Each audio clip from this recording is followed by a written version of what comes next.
कौन बनेगा नेता। नगर निगम के चुनाव पास आने वाले थे। पूरे कानपुर शहर में टिकट को लेकर मारामारी शुरू थी, लेकिन सबसे ज्यादा चर्चा में वार्ड नंबर 40 की सीट थी। वो इसलिए क्योंकि इस बार वहां की सीट महिला के लिए आरक्षित थी। अब सवाल ये था कि चुनाव लड़ेगा कौन।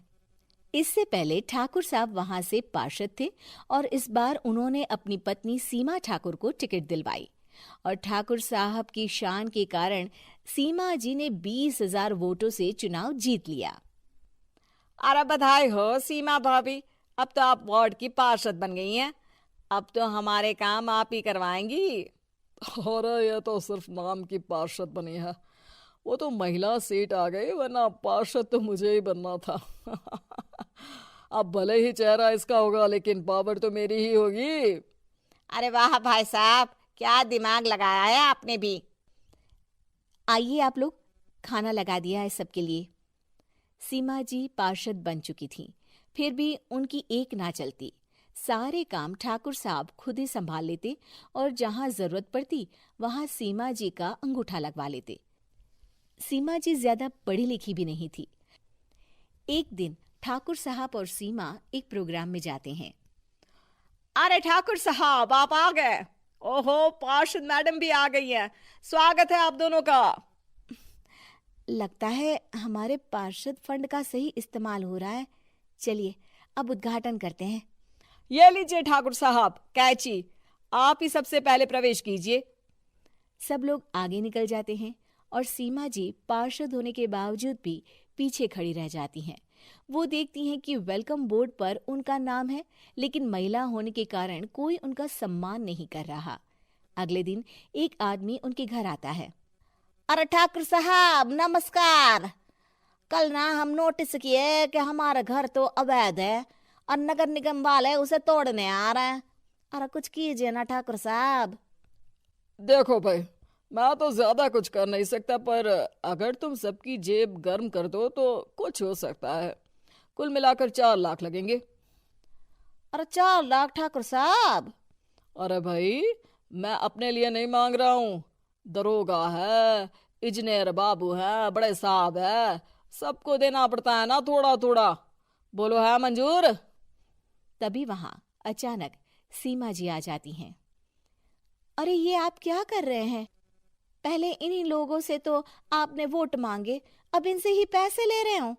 अरे चुप रहो तुम, तुम्हारा काम है सिर्फ अंगूठा लगाना, तुम वही किया करो।